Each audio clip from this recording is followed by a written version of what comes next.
So in the same way, although people do ask, what are ideas? Where do ideas come from? I'm stealing Popper's prescription here, and I'm saying that's a bad question. We're not going to make progress on that question, at least not for the moment.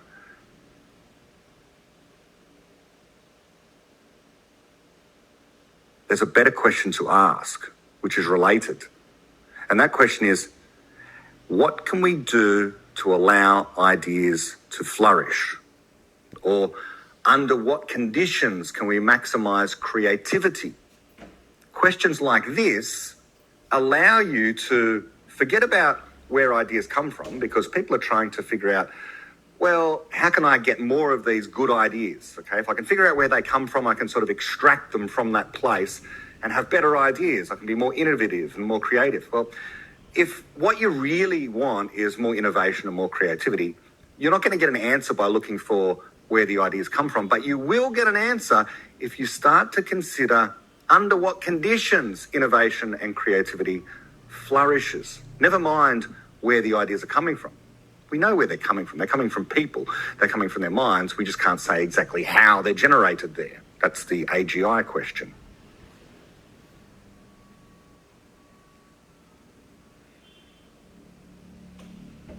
Brett, thank you for this incredible discussion on what are the origins of the laws of physics, and leading from that to where do ideas come from. Brilliant, one of your best pieces of work ever, and I think everyone should listen to it far and wide.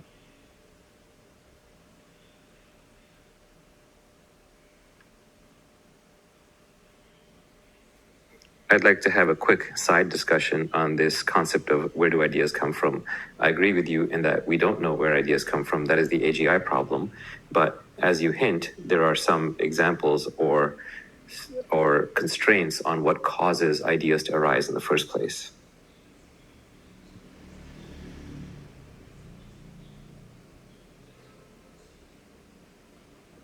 So if we look at the multiverse as a set of all possible computations divided up into the probabilities or the measures into which each computation is likely to occur, then you get the structure of the multiverse across time.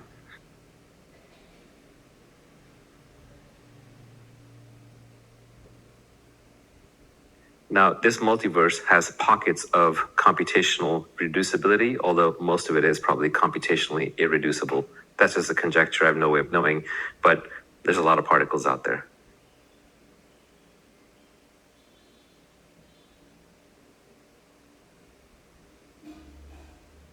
And the computational reducibility happens at certain layers. So in complex systems, for example, you tend to find pockets of simplicity where you can come with explanations that reasonably well predict outcomes that would be impossible or nearly impossible to get to by just measuring and looking at particle collisions.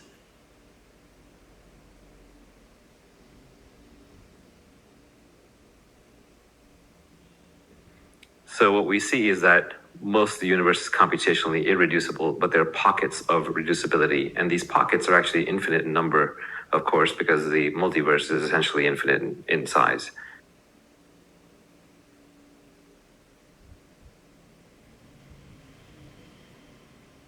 Now, as a bounded observer, we have problems. Our problems are usually we want to change something about the universe for our own survival, for our own gratification, entertainment, replication, what have you. But for whatever reason, we want to change things about the universe. And the way that it's currently set up and the gap between that, where it's set up currently and where we want to get to, that's a problem.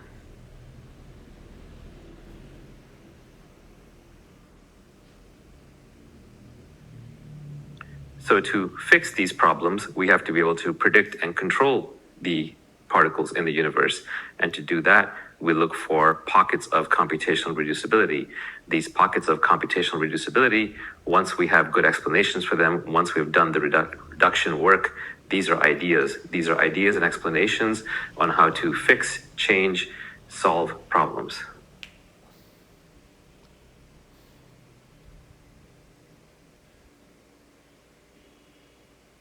So essentially, the process of having ideas is the process of a bounded observer with problems, extracting, discovering, and explaining pockets of computational reducibility to solve these problems.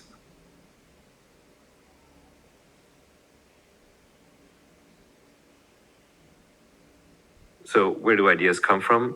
Well, I'm not proposing I know exactly how it works in the human brain or in consciousness, but it does seem like the first thing that you need to do is you need to have problems, and those problems need to be solvable. And those problems are solvable because of computational reducibility in the universe. I'm combining a bunch of different ideas from David Deutsch and Stephen Wolfram and you and others in this, but I just think it's a fun line of thinking and reasoning. So let me know if you've got anything to add to it.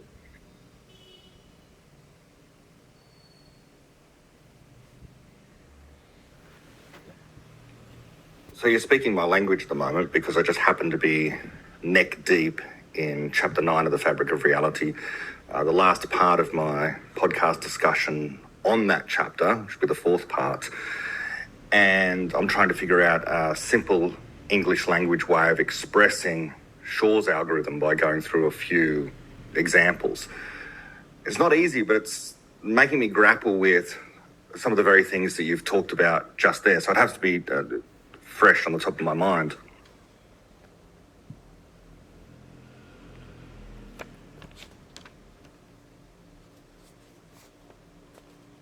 The first thing I'd say is that this notion of reducibility, computational reducibility or irreducibility, is very much to do with the distinction between simple and complex. And as David Deutsch explains in the chapter there, both of those terms are relative to your theory of computation.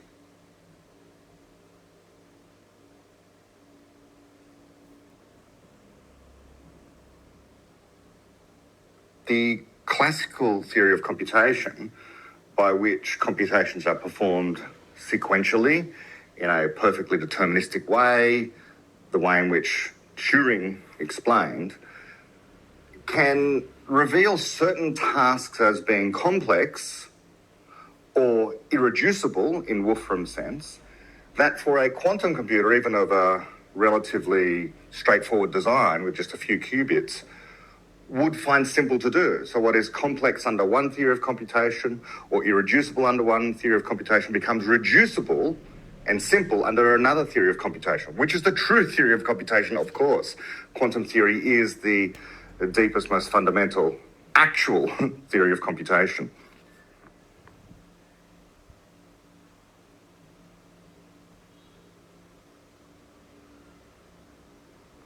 A simple example of this, of course, is something like, just pick a relatively small atom, lithium is a case in point, 2 electrons in the first shell, 1 electron in the second shell.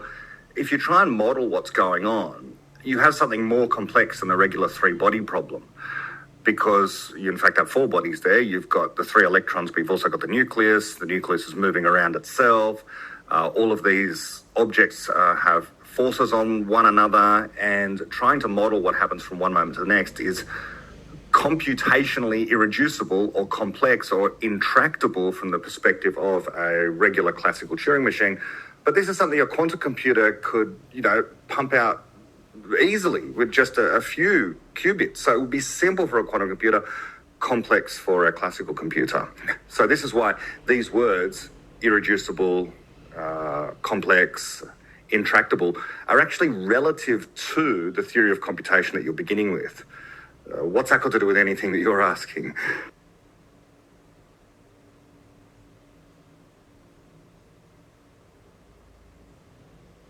I'll get there. Just one more thing to say on Wolfram's scheme here, and on those notions that I've just mentioned there, and Deutsch talks about this, of course, one of his great emphasis throughout his work on these ideas about simple and complex, tractable versus intractable, reducible versus irreducible, is that all of those things are to a large extent about prediction, about what's going to happen next. Of course, that doesn't prevent us from explaining stuff. Just explaining that certain things are irreducible, let's say, it doesn't prevent us from understanding what's going on.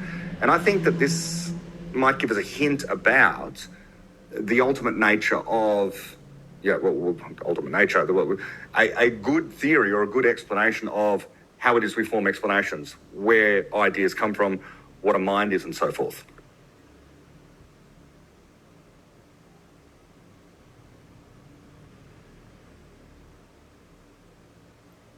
it might very well turn out to be the case. In fact, I would expect it to be so, that a theory of these things, an algorithm for creativity, will actually reveal that itself, it doesn't allow you to make predictions about what that algorithm's going to do. It'll be a good explanation of how it is ideas are generated without being a predictive one.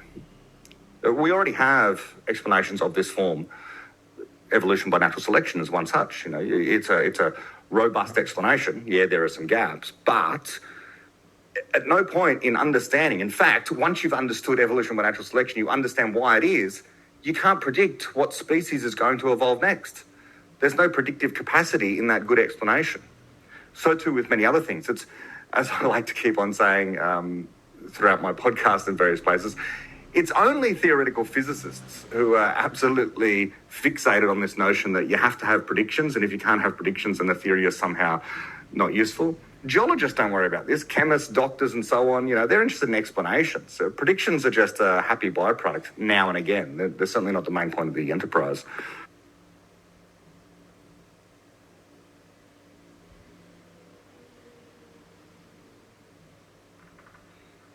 And as to where ideas come from as well, I would say, you know, being a realist, you know, and someone who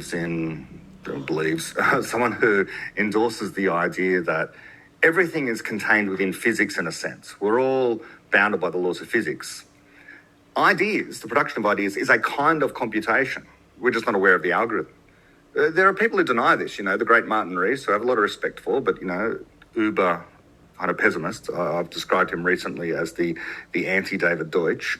You know, they're good friends, but Rees has the opposite epistemology. He has the opposite outlook on life and on people and on everything. He just simply denies straight up that understanding or comprehending or explaining is a kind of computation. Now, I don't know why he says this, but he insists on it in various places. I think he's just perhaps upset that David Deutsch has a robust, good explanation of the notion that everything is a form of computation that happens in the physical world.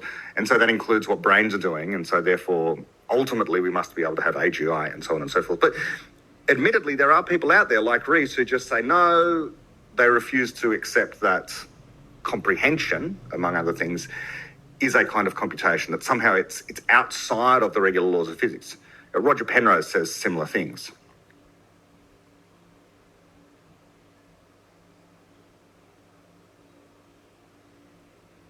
I think those guys can be ignored because they don't have good explanations. A lot of people will say, well, how dare you? Who are you? Who are you to say the Astronomer Royal of Great Britain, Martin Rees, is wrong on this? Or Roger Penrose, Nobel Prize winner and eminent mathematician, is wrong on this?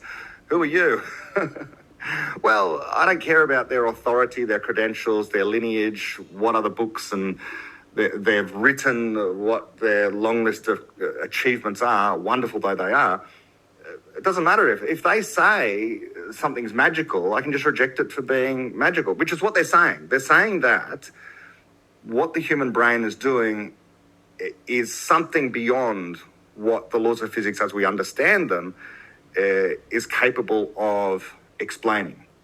Well, okay, but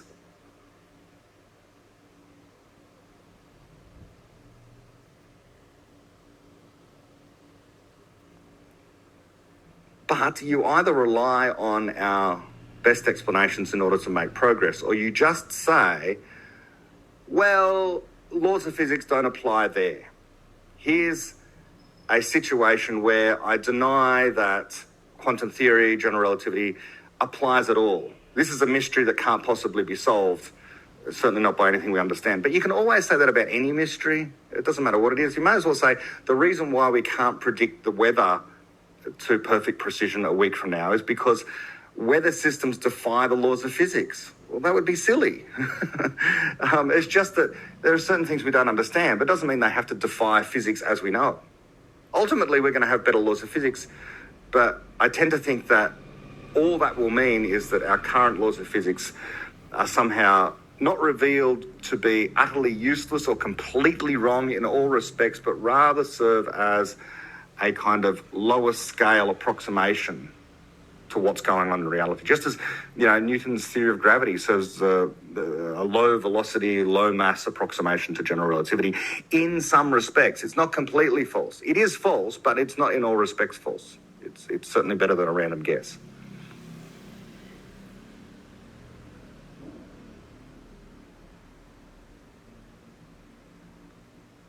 You say in one of your messages, and I couldn't agree more, that the most of the universe, as Wolfram might describe it, is computationally irreducible, which is just to say you can't predict what's going to happen next.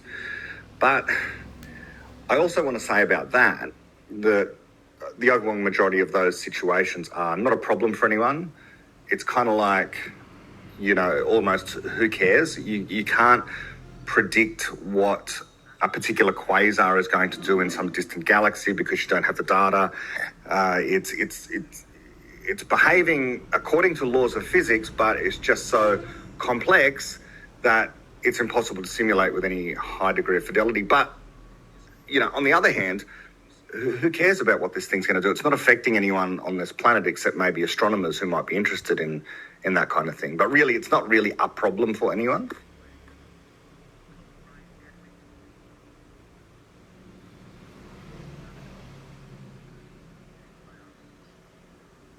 But as you then go on to say, we have problems. Our problems are usually that we want to change something about the universe for our own survival, gratification, entertainment, replication, and what have you. Exactly right. And those situations, I think, call for good explanations regardless of whether or not we can predict the outcome of them. And in fact, I would say, you don't want to predict the outcome of many of those things.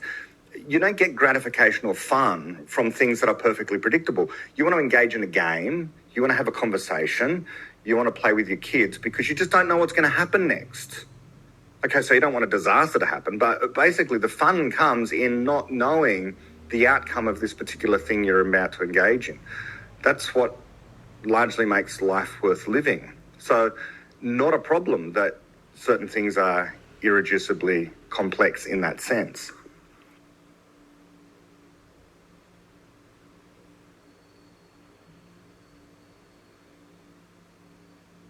And you say that the process of having ideas is the process of a bounded observer with problems extracting, discovering, and explaining pockets of computational reducibility to solve these problems.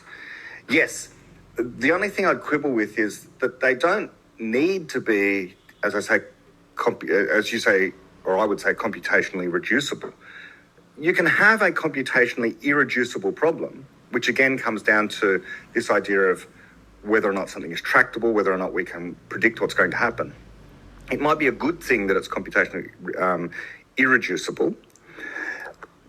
It can still solve our problem even though it's computationally reducible. Because, for example, predicting the behaviour of someone else, some other person, is going to be computationally irreducible. I would say it would even be computationally, this is just a conjecture, would even be computationally irreducible given quantum theory. Now, that's just my guess because I think something very unusual is going on inside the brains of people, in their minds. And so, never mind regular classical Turing machines being unable to predict it. I don't think quantum computers can predict, model and then predict what a person is going to do next.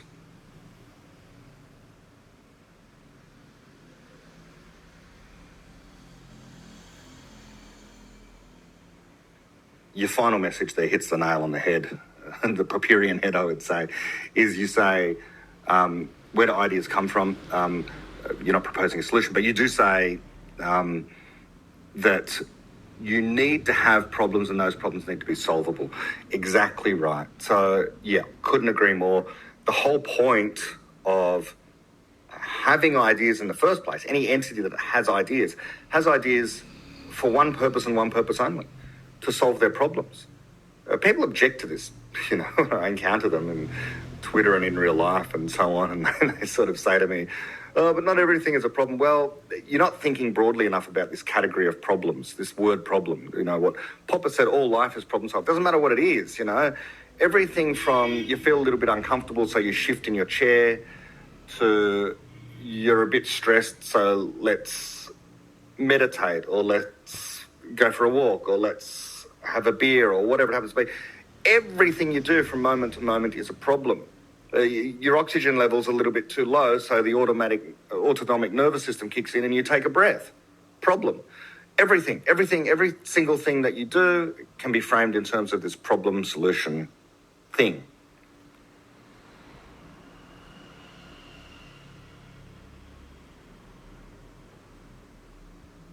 It's a fun mystery, this thing of how are people doing what they're doing.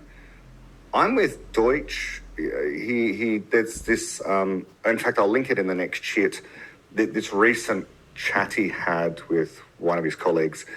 It was uploaded to the internet. And he said this a few times, and I couldn't agree more, that I think we're going to be very, very surprised at how simple the program is for a person. Things that are great mysteries can turn out to be exceedingly simple. It's like he would say this of, quantum computation. It was a great mystery as to how you could move beyond Turing, or what Turing was trying to do. But ultimately, the solution to what a quantum computer is very simple. This just happens again and again in science. People are expecting this hugely complicated thing, like the proof to Fermat's last theorem, which I would say is exceedingly complex, hundreds of pages, or Gödel's incompleteness theorem. In mathematics, you get these complex things. But I don't think that the human mind, the algorithm that runs a mind, is going to be of that sort.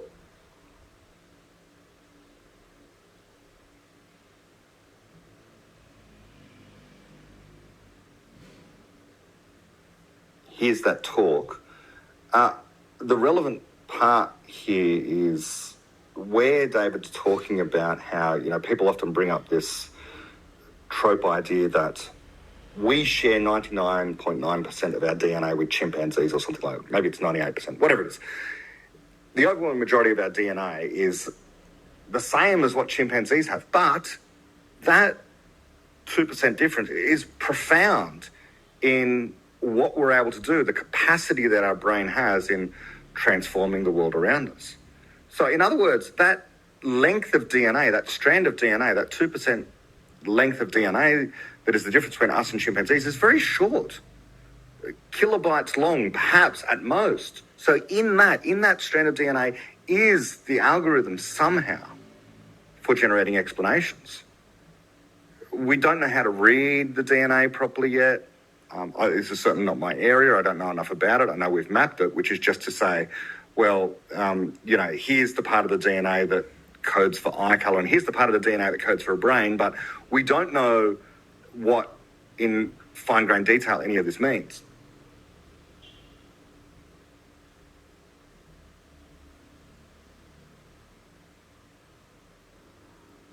But the mere fact it is there, that algorithm is written into the DNA, and it's written into the part of the DNA that is different between us and chimpanzees, let's say, might be an avenue to AGI. Don't know. But the more important thing is, it's not infinitely long or infinitely complex. It seems to be very, very simple. It's going to be subtle. It's going to be one of those things where we're going to turn around and say, well, that's so obvious. Why didn't anyone think of that? That's just, it's blindingly simple, Just the same as computation itself. Turing's idea of the Turing machine. My God, why didn't anyone think of this? As other people said, Babbage could have figured this out in the 1600s. Aristotle could have figured this out, 300 BC. Why didn't they? They could have. And we could have had the internet, be 2,500 years old. But no, we didn't. Certainly Faraday could have figured it out, certainly, okay? He invented electricity. He could have also figured out how he could use that electricity to do computations. It could have been at least a couple of hundred years old. But they didn't. These ideas are so simple. They're just there waiting to be discovered. And I think the mind is going to turn out like that. So it's not going to be that you need fancy maths and high levels of physics. You're just going to have to be imaginative. It'll be some youngster somewhere coming up with the solution to how people achieve what they achieve.